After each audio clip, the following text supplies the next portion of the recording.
Breaking news మనం చూస్తున్నాం. Iran Israel వార్లో ఒక కీలక పరిణామం చోటు చేసుకుంది. యుద్ధంలో ఓటమి అంచులకు ఇజ్రాయెల్ వెళ్తూ ఉంటే ఓవైపు సైనికుల కొరత, మరోవైపు ప్రజల తిరుగుబాటుతో అంతర్గతంగా తీవ్రంగా సతమతమవుతోంది. సొంత ప్రజల మద్దతు కోల్పోయింది ఇజ్రాయెల్. నెతన్యాహు ప్రభుత్వంపై ఇప్పుడు ఇజ్రాయెల్ ప్రజలు తిరగబడుతున్నారు.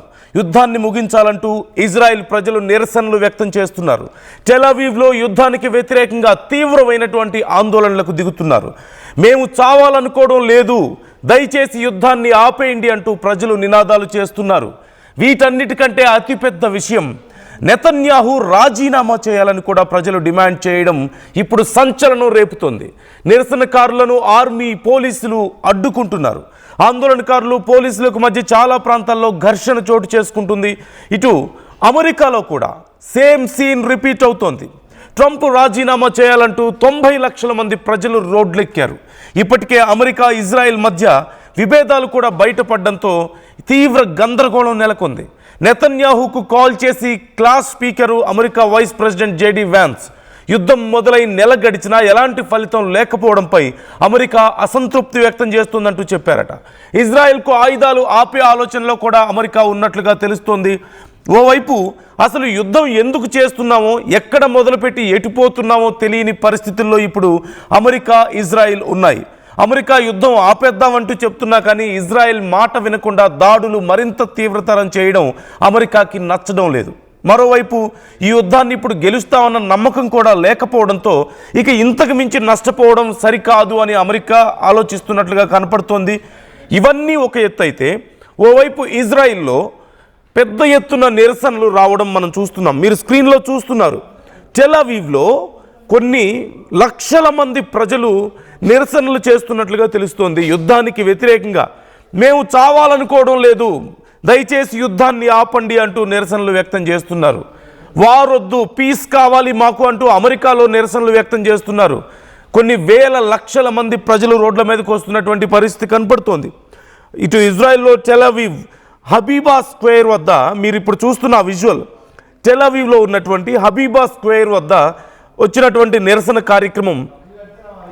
ఈవెన్ నెతన్యాహు రాజీనామా చేయాలని కూడా వారు డిమాండ్ చేస్తున్నారు. మరోవైపు హైఫా అనేటువంటి ఒక నగరంలో కూడా భారీ ఎత్తున నిరసనలు వ్యక్తమవుతున్నట్లుగా తెలుస్తోంది. నెతన్యాహు రాజీనామా చేసే వరకు మేము ఈ నిరసనలను ఆపం అంటూ ప్రజలు రోడ్ల మీదకి ఎక్కుతున్నారు. ఖచ్చితంగా ఇది ఇజ్రాయెల్లో చాలా స్ట్రేంజ్ ఇన్సిడెంట్ అనే చెప్పాలి. ఎందుకంటే చాలా రేరుగా మాత్రమే ప్రజలు రోడ్ల మీదకి ఎక్కుతారు. రోడ్ల మీదకి వస్తే మాత్రం తాము చేసినటువంటి డిమాండ్స్ను సాధించే వరకు వెనక్కి వెళ్ళరు. అక్కడి ప్రజలకు, ప్రభుత్వానికి మధ్య చాలా కోఆర్డినేషన్ ఉంటుంది. ప్రజల డిమాండ్స్ని ప్రభుత్వం ఎప్పటికప్పుడు నెరవేరుస్తూ ఉంటుంది. ప్రజలు కూడా ప్రభుత్వానికి పూర్తి స్థాయిలో మద్దతు ఇస్తారు. ఈవెన్ ఆర్టీవీ కూడా ఇజ్రాయెల్లో ఉన్నటువంటి చాలామంది ప్రజలతో ఇంటరాక్ట్ అయ్యే ప్రయత్నం చేసింది, మీరు చూసే ఉంటారు. ఈవెన్ నేనే పర్సనల్గా అక్కడ ఉన్న వాళ్ళతో మాట్లాడాను లైవ్లో. అప్పుడు అసలు యుద్ధానికి సంబంధించిన కొన్ని విషయాలను మాట్లాడడానికి కూడా వాళ్ళు ఇష్టపడడం లేదు. Because they don't want to reveal any kind of confidential matters. Even ఆ టైంలో ఖమేనీ ఉన్నాడా పోయాడా, అక్కడ మీ న్యూస్లో ఏం చెప్తున్నారా అని అడిగినా సమాధానం చెప్పలేదు. మీ పరిస్థితి ఏంటి, మీరు సపోర్ట్ ఇస్తున్నారా అంటే ఖచ్చితంగా సపోర్ట్ ఇస్తామని చెప్పినా కానీ ఒక మాటతో తేల్చేశారే తప్ప ఏ చిన్న కాన్ఫిడెన్షియల్ మ్యాటర్స్ గురించి కానీ, సీరియస్ టాపిక్స్ గురించి కానీ మాట్లాడడానికి ఇష్టం లేదు. Because they are much dedicated to their government decisions. At the same time వాళ్ళు అక్కడ ఉన్నటువంటి ఆర్మీలో పనిచేసి ఉంటారు. కంపల్సరీగా అక్కడ ఆర్మీలో పనిచేయాలి ప్రతి ఒక్కళ్ళు. సో కాబట్టి వాళ్ళకి దేశభక్తి చాలా ఎక్కువగా ఉంటుంది. వాళ్ళ ప్రభుత్వం అనుసరించేటువంటి విధానాలకి వాళ్ళు కట్టుబడి ఉంటారు. అలాంటి ప్రజలు, అంత గవర్నమెంట్కి కోఆర్డినేటెడ్గా ఉండేటువంటి ప్రజలు కూడా ఇప్పుడు కొన్ని లక్షల మంది వీధుల్లోకి వచ్చి నిరసనలు వ్యక్తం చేస్తున్నారు. At the same time Netanyahu రాజీనామా చేయాలని చెప్పేసి వాళ్ళు డిమాండ్ చేస్తున్నారు. అంటే ఖచ్చితంగా చాలా పెద్ద విషయం ఇది. ఇజ్రాయెల్లో ఈ మధ్య కాలంలో చోటు చేసుకున్నటువంటి అతిపెద్ద నిరసన కార్యక్రమాల్లో ఇది పెద్దది అని కూడా చెప్తున్నారు. మరోవైపు ఇటు యుఎస్లో సైతం ఇదే పరిస్థితి కనపడుతోంది. సుమారుగా మొత్తం మీద యుఎస్లో 50 రాష్ట్రాల్లో 50 స్టేట్స్లో ఈ నిరసన కార్యక్రమాలు జరుగుతున్నాయి. అరౌండ్ 3200 కార్యక్రమాలు, నిరసన కార్యక్రమాలు, అంటే వివిధ ప్రాంతాల్లో 3200 నిరసన కార్యక్రమాలు చోటు చేసుకున్నాయంటే అమెరికా మొత్తం ఎంత అట్టుడికిపోతుందో ఒకసారి మనం ఊహించుకోవచ్చు. మీకు కనిపిస్తుంది స్క్రీన్ మీద కొన్ని వేల మంది నో వార్, నో కిల్లింగ్ అంటూ పెద్ద ఎత్తున, దేర్ ఆర్ నో కింగ్స్ అంటూ కూడా చెప్తున్నారు. You are not a king అని చెప్పి ట్రంప్కి చెప్తున్నారు. అట్ ది సేమ్ టైం ఇప్పుడు Washington, Los Angeles, Dallas, Philadelphia, at the same time New York, ఇలా అన్ని ప్రాంతాల్లోనూ తీవ్రమైనటువంటి ఇక్కడ ఆందోళనలు వ్యక్తమవుతున్నాయి. ట్రంప్ కూడా ఇప్పుడు మరింత వ్యతిరేకత పెరిగినట్లుగా కనపడుతుంది. ఇన్ఫ్యాక్ట్ ట్రంప్ అధికారం చేపట్టిన తర్వాత జరిగినటువంటి ఇది రెండో పెద్ద నిరసన. ఇది ఇంకా పెద్ద, ఇప్పటి వరకు జరిగినటువంటి అన్ని నిరసనల్లో కల్లా ఇదే అతిపెద్ద నిరసన అంటూ కూడా చెప్తున్నారు. మేజర్గా ఇక్కడ కేవలం వార్ గురించి మాత్రమే కాకుండా పౌర హక్కుల గురించి, అలాగే ఇమ్మిగ్రేషన్ గురించి, ఇప్పుడు వార్ గురించి, ఈ మూడింటి గురించి అన్నిటి మీద కలిపి ఇప్పుడు నిరసన వ్యక్తం చేస్తున్నారు. ఇన్ఫ్యాక్ట్ వీళ్ళలో చాలామంది ట్రంప్ దిగిపోవాలని చెప్తున్నారు. ఓ పక్క ఇజ్రాయెల్లో నెతన్యాహు దిగిపోవాలని అక్కడ ఆరోపణలు, ఇంకో పక్క ట్రంప్ దిగిపోవాలని. మీరు స్క్రీన్లో చూడండి ఒక్కసారి ఎన్ని వేల లక్షల మంది ప్రజలు రోడ్లెక్కారో మీకు అర్థమవుతుంది. అక్కడ ఉన్నటువంటి ప్రాంతాలన్నీ కూడా పూర్తిగా నిరసనకారులతో నిండిపోయాయి. టెల్-అవీవ్ మొత్తం నిండిపోయింది. ఇటు అమెరికాలో సైతం ఇదే పరిస్థితి. Washington, Los Angeles, Dallas, Philadelphia, New York, అన్ని ప్రాంతాల్లోనూ ఇదే పరిస్థితి నెలకొంది. ఈవెన్ కొన్ని యూరోపియన్ కంట్రీస్లో కూడా ఇదే పరిస్థితి కనిపిస్తుంది మనకి. లైక్ లండన్లో, ప్యారిస్లో, రోమ్లో, చాలా ప్రాంతాల్లో యూరోపియన్ కంట్రీస్లో కూడా ట్రంప్ విధానాలకు వ్యతిరేకంగా నిరసన వ్యక్తం చేస్తున్నారు. సో మరోవైపు యుఎస్లో మినెసోటా రాజధాని అయినటువంటి ఈ సెయింట్ పౌల్లో ఒక పెద్ద ర్యాలీ నిర్వహించారు. కొన్ని లక్షల మంది ఇక్కడ పాల్గొన్నట్లుగా తెలుస్తోంది. ఇదే అతిపెద్దదైనటువంటి నిరసన కార్యక్రమం అని కూడా చెప్తున్నారు ఇప్పటి వరకు అమెరికాలో ఈ మధ్య జరిగినటువంటి నిరసన కార్యక్రమాల్లో. సో మొత్తం మీద ఇద్దరు నాయకులు దిగిపోవాలి. They are like war mongers అయిపోయారు. ఇప్పుడు వార్ లేనిదే వాళ్ళకి నిద్ర పట్టని పరిస్థితి. ఇలాంటి వాళ్ళు మాకు వద్దు, యు ఆర్ నాట్ కింగ్స్ అని చెప్పి వాళ్ళు ప్లకార్డులు పట్టుకుని రోడ్ల మీదకి వస్తున్నారు. ఈవెన్ అమెరికాలో కూడా చాలా చోట్ల టియర్ గ్యాస్ ప్రయోగించడం, అరెస్టులు చేయడం లాంటివి జరుగుతూ ఉన్నాయి. చాలామందికి గాయాలైనట్లుగా తెలుస్తుంది. మరోవైపు ఇటు ఇజ్రాయెల్లో కూడా ఇట్స్ వెరీ రేర్ కండిషన్ ప్రజల మీద అక్కడి ఆర్మీ, పోలీసులు లాఠీ చార్జ్ చేయడం అయినా, ఈ టియర్ గ్యాస్లు ప్రయోగించడం అయినా సరే, అలాంటి పరిస్థితులు చాలా రోజుల తర్వాత ఇప్పుడు అక్కడ చోటు చేసుకుంటున్నటువంటి పరిస్థితి కనపడుతోంది. సో మొత్తం మీద ఇప్పుడు ఈ నిరసనల్ని అణిచివేయడానికి ఓవైపు యుద్ధంలో గందరగోళం, మరోవైపు భారీ ఎత్తున ప్రజల నుంచి నిరసనలు కూడా మనకు కనిపిస్తున్నాయి. ఈ నేపథ్యంలో నెతన్యాహుకి అతి కీలకమైనటువంటి సమయంగా, అంటే సుమారుగా 20 ఏళ్ల వరకు ఇప్పుడు నెతన్యాహు ఓవరాల్గా పరిపాలించింది చూస్తే 18 years అబో నెతన్యాహు పరిపాలించాడు. అప్పుడప్పుడు కొన్ని ఘటనలు, ఒక 4-5 ఇన్సిడెంట్స్ చోటు చేసుకున్న ఇంత పెద్ద నిరసనలు, కానీ ఇవే అతి సీరియస్. డైరెక్ట్గా నెతన్యాహు ఇప్పటి వరకు ప్రభుత్వం నుంచి సాధించుకోవడానికి కొన్ని విషయాల మీద నిరసనలు చేశారు. లైక్ కోవిడ్ టైంలో సరిగా మాకు చర్యలు తీసుకోవడం లేదని, లేదంటే అరబ్ కంట్రీస్ నుంచి వచ్చినటువంటి కొంతమంది యూదులకి ఇక్కడ రక్షణ కల్పించడం లేదు, మాకు సమానమైన హక్కులు కావాలని చెప్పేసి గతంలో నిరసనలు చేశారు ఇజ్రాయెల్లో. కానీ డైరెక్ట్గా నెతన్యాహు రాజీనామా చేయాలని కానీ, అతను పదవిలోంచి దిగిపోవాలని కానీ ప్రజలు కోరడం మాత్రం ఇదే మొదటిసారిగా కనిపిస్తోంది. కాబట్టి ఖచ్చితంగా నెతన్యాహుకి ఇది అతిపెద్ద ఎదురు దెబ్బ అనే చెప్పాలి. మరోవైపు ట్రంప్ మీద వ్యతిరేకత పెరుగుతోంది. సుమారుగా 50 స్టేట్స్లో ఈ నిరసన కార్యక్రమాలు జరుగుతున్నాయంటే పరిస్థితి అర్థం చేసుకోవచ్చు. అరౌండ్ 3200 నిరసన కార్యక్రమాలు మొత్తం అమెరికాలో డిఫరెంట్ ప్లేసెస్లో, అంటే ఎక్కడ చూసినా ప్రతి స్టేట్లోనూ ఆల్మోస్ట్ ఏదో ఒక కార్యక్రమం జరుగుతూనే ఉంది. అంటే పూర్తి స్థాయిలో ప్రజల నుంచి వ్యతిరేకత దేశవ్యాప్తంగా వ్యక్తం అవుతుంది. నాట్ ఓన్లీ ఇన్ యూఎస్, ఇంతకుముందు మనం చెప్పినట్లుగా కొన్ని యూరోపియన్ కంట్రీస్లో సైతం, లైక్ లండన్లో కొన్ని నిరసన కార్యక్రమాలు కనిపిస్తున్నాయి, ప్యారిస్లో కనిపిస్తున్నాయి, రోమ్లో కూడా ఈ నిరసన కార్యక్రమాలు కనిపిస్తున్నట్లుగా మనకు తెలుస్తోంది. సో ఈ అంశాలకు సంబంధించి ఇంకా డీటెయిల్స్ మనం తెలుసుకుందాం. నెక్స్ట్ ఎప్పుడెప్పుడు అసలు నిరసన కార్యక్రమాలు చేశారు ప్రజలు ఇజ్రాయెల్లో, అండ్ ఎలాంటి సందర్భాల్లో చేశారు, ఇప్పుడు ఎందుకు ఇవి డిఫరెంట్. మరోవైపు చాలా కీలకమైనటువంటి విషయం, అసలు యుద్ధం ఎటుపోతుందో తెలియని పరిస్థితి కనపడుతుంది. ఓవైపు ఇరాన్ వెనక్కి తగ్గడం లేదు, మనందరికీ తెలిసిందే. ఒకరోజు వచ్చి ట్రంప్ నేను స్ట్రైట్ ఆఫ్ హార్ముజ్ నా పేరు మీద ఇక నడుస్తుంది అని చెప్తాడు. ఇంకో రోజు వచ్చేసి అక్కడి సుప్రీం లీడర్ని నేనే నిర్ణయిస్తాను, నేనే సుప్రీం లీడర్గా ఉండాలని చెప్పి కూడా వాళ్ళు అడుగుతున్నారని చెప్పి చెప్తాడు. ఇప్పుడేమో కర్గ్ ఐలాండ్ని మొత్తం ఆక్యుపై చేసుకోవడానికి ట్రై చేస్తున్నాడు అంటున్నాడు. మొన్నేమో మొత్తం నేను ల్యాండ్ మీద వెళ్ళి ఆర్మీతో వెళ్ళి మొత్తం నేను ఇరాన్ మొత్తాన్ని ఆక్యుపై చేస్తానని చెప్పి చెప్పాడు. ఇప్పటివరకు అది ముందుకు వెళ్ళలేదు. సో ఓవరాల్గా రోజుకొక స్టేట్మెంట్ ఇక్కడ మనకు కనిపిస్తుంది. అన్నిటికీ మించి వి వన్ ద వార్ అని చెప్పాడు, మేము యుద్ధం గెలిచామని చెప్పాడు. కానీ ఈ దాడులు మనం చూస్తూనే ఉన్నాం. సో ట్రంప్ మతిస్థిమితం లేక మాట్లాడుతున్నాడా అనే చాలామందికి డౌట్ వస్తుంది. అఫ్కోర్స్ చాలా సందర్భాల్లో గతంలో కూడా ఈ డౌట్ వచ్చింది. కానీ ఇప్పుడు ఈ డిఫరెంట్ స్టేట్మెంట్స్ చూస్తే ఓవైపు ఏమో టైం ఇచ్చామని చెప్తాడు, ఇంకోవైపు ఏమో యుద్ధం ఆగేటట్లు లేదు, ఇరాన్ చాలా స్ట్రాంగ్గా ఉంది, they are very strong people అని చెప్పి చెప్తాడు. ఇంకో పక్కేమో ఇంతకుముందు మనం చెప్పుకున్నట్టుగా స్ట్రైట్ ఆఫ్ హార్ముజ్ నాదే అంటాడు, కర్గ్ ఐలాండ్ నాదే ఆక్యుపై చేశానని చెప్తాడు. ఇలా ఏదేదో చెప్తాడు. ఒక్కోసారి యుద్ధం గెలిచానని చెప్తాడు, ఒక్కోసారి గెలవలేకపోతున్నాను అంటాడు. మరోవైపు ఇజ్రాయెల్ నా మాట వినడం లేదని ఏడుస్తున్నాడు. ఏమీ అర్థం కాని పరిస్థితి నెలకొంది. సో ఖచ్చితంగా ఈ యుద్ధం పూర్తిగా దారి తప్పింది. టార్గెట్ ఒకవైపు ఉంటే యుద్ధం మరోవైపు వెళ్ళిపోయింది. పూర్తిగా నష్టం తప్ప చివరికి ఏం మిగలడం లేదు. ప్రపంచ దేశాల ముందు పరువు పోగొట్టుకుంది అమెరికా అనేది మాత్రం అర్థమవుతుంది. నేను ఒక పీస్ మోంగర్ని అని చెప్పేసి చివరికి వార్ మాంగర్గా మాత్రమే మిగిలిపోయినటువంటి పరిస్థితి కనపడుతుంది. ఇక కళ్యాణ్ జాయిన్ అవుతున్నారు నాతో పాటు, నా కొలీగ్ కళ్యాణ్ కూడా ఈ విషయాలను ఎప్పటికప్పుడు ఫాలో అప్ చేస్తున్నారు. Let's know more details about these protests. Kalyan, మరికొద్ది క్షణాల్లో కళ్యాణ్ మనతో జాయిన్ అవుతారు.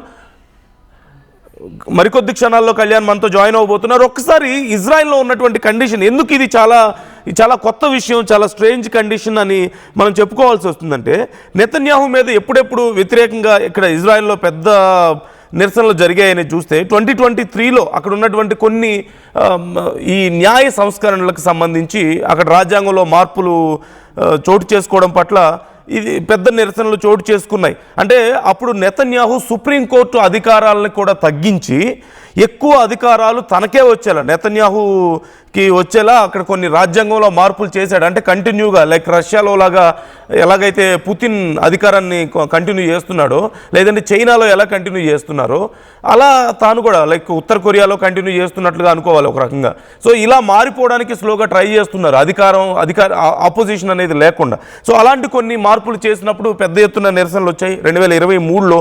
ఆ తర్వాత టెంట్ నిరసనలన్నీ కొన్ని వచ్చాయి, టెంట్ ప్రొటెస్ట్స్ అని చెప్పి.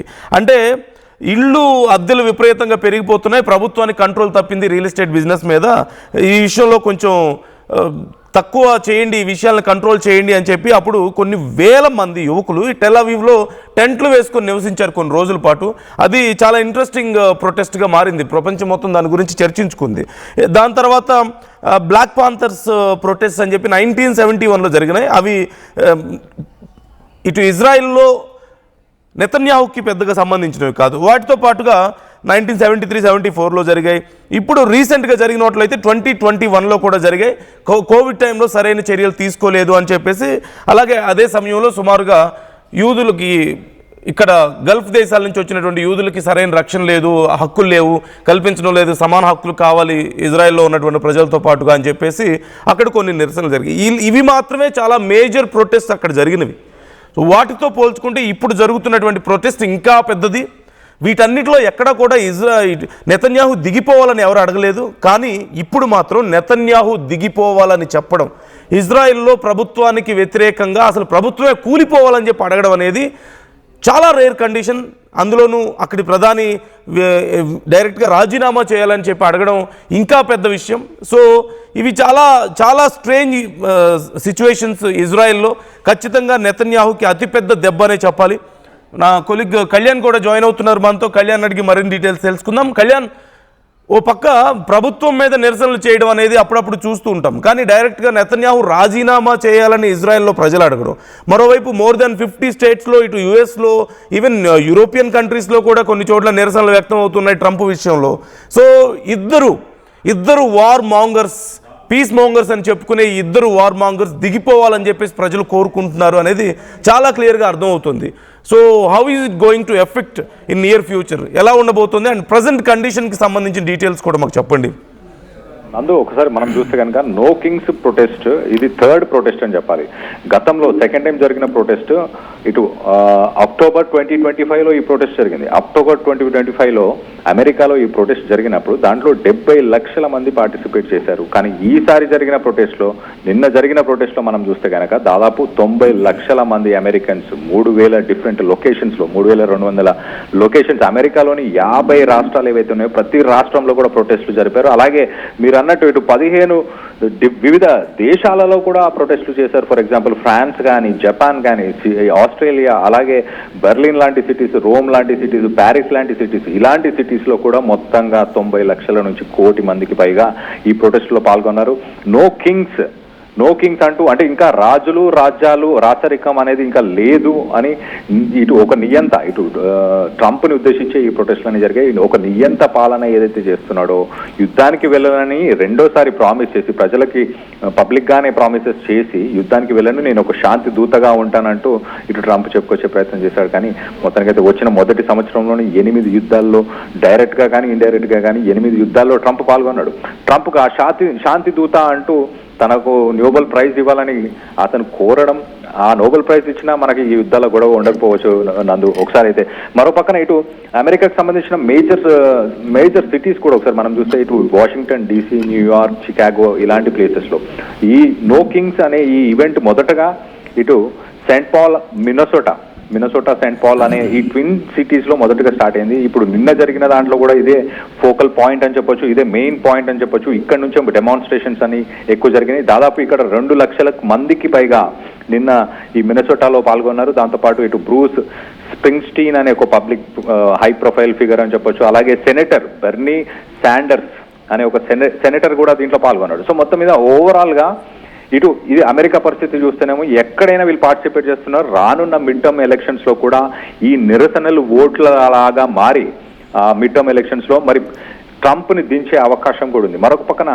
లాస్ట్ టైం జరిగిన ఈవెంట్కి, అంటే లాస్ట్ టైం జరిగిన ప్రొటెస్ట్కి ఈ ప్రొటెస్ట్కి కొంత వ్యత్యాసం కూడా జరిగింది. ఆ వ్యత్యాసాన్ని కూడా చెప్పే ప్రయత్నం చేస్తాం. 40% ఈ ఈవెంట్స్లో అర్బన్ పాపులేషన్, అలాగే సబబ్స్ అంటే అవుట్స్కట్స్లో, సిటీకి అవుట్స్కట్స్లో ఉన్న పాపులేషన్ చాలా యాక్టివ్గా ఎంగేజ్ అయినట్టు తెలుస్తుంది. మరీ ముఖ్యంగా ఇటు నార్త్ వెస్ట్ స్టేట్స్ ఒకసారి మనం చూస్తే కనుక ఇదాహో, మాంటానా, ఉతా ఇలాంటి స్టేట్స్ నుంచి కూడా ఎక్కువ శాతం సబర్బన్ పాపులేషన్, అంటే అవుట్స్కట్స్లో ఉండే పాపులేషన్, కొంత రూరల్ అర్బన్ పాపులేషన్ అని చెప్పొచ్చు, అలాంటి పాపులేషన్ పార్టిసిపేట్ చేసింది. గతంలో ఈ ప్లేసెస్ నుంచి స్ట్రాంగ్గా ట్రంప్ ఎక్కువ ఓట్లను సాధించాడు. కానీ ఇప్పుడు ప్రస్తుతానికి అతనికి వ్యతిరేకంగానే ఇక్కడ వస్తున్నాయి. మరోపక్కన ఇటు ఐస్, ఇమిగ్రేషన్కి సంబంధించిన పోలీసులు తీసుకునే చర్యలు, వీటన్నిటిపైన కూడా ఇటు అమెరికాలో వ్యతిరేకత వచ్చింది. ట్రంప్ మీద మొత్తానికైతే అమెరికాలో ప్రతి స్టేట్ నుంచి వ్యతిరేకత వస్తుంది. ఎట్ ద సేమ్ టైం ఇటు ఒకసారి ఇజ్రాయెల్ పరిస్థితి కూడా ఒకసారి చెప్పే ప్రయత్నం చేస్తాయి. ఇజ్రాయెల్ మనం చూస్తే కనుక నిన్న యాక్టివ్గా ఇటు టెల్ అవీవ్కి సంబంధించిన హబీమా స్క్వేర్, అలాగే జెరూసలంలోని ప్యారిస్ స్క్వేర్, హైఫా, అలాగే బీర్షిబా ఇలాంటి ప్లేసెస్లో మొదట కొన్ని డజన్ల కొద్ది మాత్రమే వ్యతిరేకంగా, అంటే నిరసన తెలియజేయడానికి కొంతమంది వచ్చారు. కానీ తర్వాత వందలాదిగా ఈ మేజర్ సిటీస్లో, అన్ని సిటీస్లో కూడా ప్రొటెస్టులు చేస్తున్నారు. ఇటు ఇజ్రాయెల్లో కూడా ఎప్పుడు ఎల్లకాలం మాకు యుద్ధం అవసరం లేదు, యుద్ధం వద్దు అంటూ ప్రజలు ఇటు నెతన్యాహు దిగిపోవాలంటూ కోరుతున్నారు. ఎగ్జాక్ట్లీ మీరు చెప్పినట్టు నెతన్యాహు దిగిపోవాలన్న పాయింట్ని ఇప్పుడు స్ట్రెస్ చేస్తున్నారు. For ever war is not a strategy, we don't want it. ఎప్పటికీ యుద్ధాన్ని కొనసాగిస్తుంది. ఇటు ఇజ్రాయెల్ గాజా మీద కావచ్చు, ఇటు పాలస్తీనా మీద కావచ్చు, ఎప్పుడు యుద్ధాన్ని కంటిన్యూస్ వార్ అనేది ఏ ప్రజలు కూడా ఇష్టపడరు. అందుకే వేలాది మంది ఇటు ఇజ్రాయెల్లో కూడా వార్ వద్దంటూ వాళ్ళు ఫోర్స్ఫుల్గా మొత్తానికైతే ఈ ప్రొటెస్టులు చేసే ప్రయత్నం. ఈ ప్రొటెస్టులు చేసిన వాళ్ళని కూడా ప్రస్తుతానికి ఇజ్రాయెల్లో టెల్ అవీవ్, అలాగే హైఫా ఇలాంటి ప్రాంతాల్లో 21 మెంబర్స్ని ఇటు టెల్ అవీవ్లో, అలాగే 8 మెంబర్స్ని హైఫాలో అరెస్ట్ చేయడం జరిగింది. అరెస్ట్ కూడా చాలా ఫోర్స్ఫుల్ అరెస్ట్ అని చెప్పొచ్చు. వాళ్ళ మీద పోలీసులు కొంత ఫోర్స్ని యూజ్ చేశారు. ఇటు అవుట్డోర్లో కూడా మనం చూస్తే కనుక పబ్లిక్ గ్యాదరింగ్స్ 50 మంది కంటే ఎక్కువ మంది ఎక్కడ పబ్లిక్ గ్యాదరింగ్స్ కూడా అవ్వకూడదంటూ ఇటు ఇజ్రాయెల్లో ప్రస్తుతానికి ఇటు పబ్లిక్ గ్యాదరింగ్స్ అవ్వకూడదు అంటూ రూల్స్ తీసుకొచ్చే ప్రయత్నం చేస్తారు. మొత్తం మీద ఇన్కమింగ్ మిసైల్స్ ఇటు ఇరాన్ నుంచి, లెబనాన్ నుంచి కూడా ప్రస్తుతానికి ఇజ్రాయెల్ పైన దాడులు జరుగుతున్నాయి. ఇటు యమనీస్ కూడా నిన్ననే ఫస్ట్ టైం అఫీషియల్ గా యమనీ ఆర్మీ కూడా డిక్లేర్ చేసింది, మేము యుద్ధంలోకి అఫీషియల్ గానే దిగుతున్నాం, ఇవాళ నుంచి మేము అటాక్ చేస్తామంటూ యమన్ కూడా చెప్పుకోవచ్చు. ప్రజలు చేస్తున్న ఈ నిరసనలు ఆ నాయకుల మీద ఏమైనా ప్రభావం చూపించే అవకాశం ఉంది? ఎందుకంటే గతంలో ఇరాన్లో ఇలాంటి నిరసనలు చేస్తే మొత్తాన్ని కొన్ని వేల మంది ప్రాణాలు తీశారు, కాల్ చేశారు వాళ్ళని, చాలా మందిని జైల్లో పెట్టి ఆ నిరసనలు మొత్తానికి అణదొక్కారే తప్ప బయటికి రావట్లేదు. So do you think Israel and యుఎస్లో ఏదైనా అంటే అంత వైలెంట్గా ఉండకపోయినా ఏదైనా ప్రభావం చూపిస్తుందని? డెఫినెట్లీ నందు, మనం చూస్తే కనుక ఇరాన్లో ప్రతిపక్షం లేదు, కానీ అమెరికాలో ప్రతిపక్షం ఉంది, ఇజ్రాయెల్లో కూడా ప్రతిపక్షం ఉంది. రానున్న కొన్ని నెలల్లోనే ఇజ్రాయెల్లో ఎలక్షన్స్ ఉన్నాయి. ఎట్ ద సేమ్ టైం ఇటు మిడ్ టర్మ్ ఎలక్షన్స్ అమెరికాలో రానున్న కొన్ని నెలల్లోనే ఇటు అమెరికాలో కూడా ఎలక్షన్స్ ఉన్నాయి. సో ప్రతిపక్షాలు ఉన్నాయి, ప్రజల నిరసనలు ఉన్నాయి, కాబట్టి ఖచ్చితంగా దాని ఎఫెక్ట్ బ్యాలెట్ పోల్ మీద ఖచ్చితంగా, ఇటు బ్యాలెట్ మీద ఓటు మీద ఖచ్చితంగా ఎఫెక్ట్ చూపిస్తుంది. దానికి ఖచ్చితంగా పర్యావసాలను ఇటు ట్రంప్ అలాగే నెతన్యాహు వీరిద్దరు కూడా అనుభవించాల్సిన పరిస్థితి ఖచ్చితంగా నెలకొని ఉంది నందు. Yeah right, thank you Kalyan, thanks for the details. మొత్తం మీద ఖచ్చితంగా ఈ యుద్ధాలు అతి త్వరలో వీళ్ళ రాజకీయ జీవితం మీద ప్రభావం చూపించే అవకాశం కనిపిస్తుంది.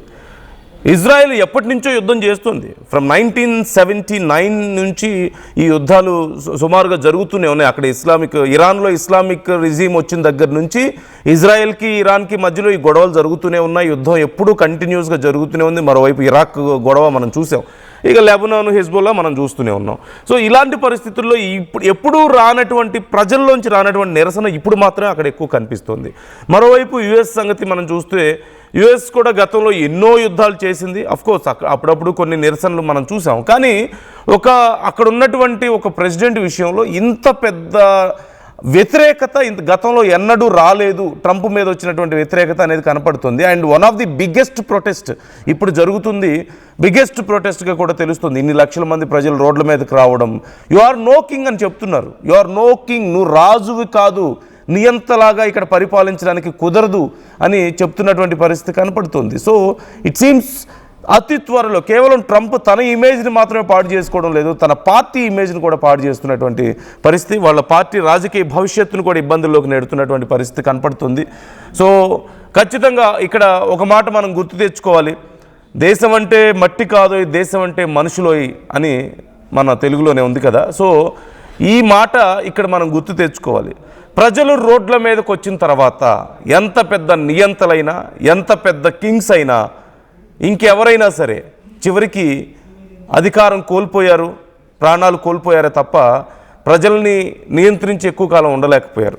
సో ఇప్పుడు ప్రజలు రోడ్ల మీదకి వస్తున్నారు, ఇజ్రాయెల్లో అండ్ యుఎస్లో.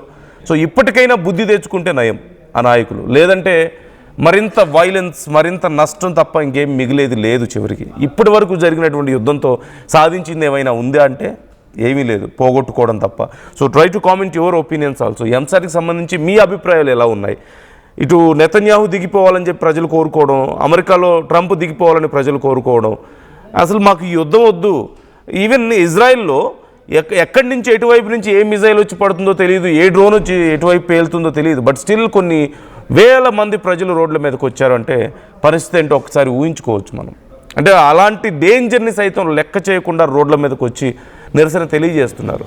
ఇలాంటి ఒక టైంలో జనరల్గా ఏ దేశంలో, మన దేశంలో చూస్తున్నాం, యుద్ధం జరిగే సమయంలో ప్రజలందరూ ఏ ముక్త కంఠంతో మన ప్రభుత్వానికి మద్దతు ఇస్తాం, అవసరమైతే మేమే వెళ్ళి యుద్ధం చేస్తాం, బోర్డర్కి వెళ్ళి అనేటువంటి ఒక స్పిరిట్ని చూపిస్తాం.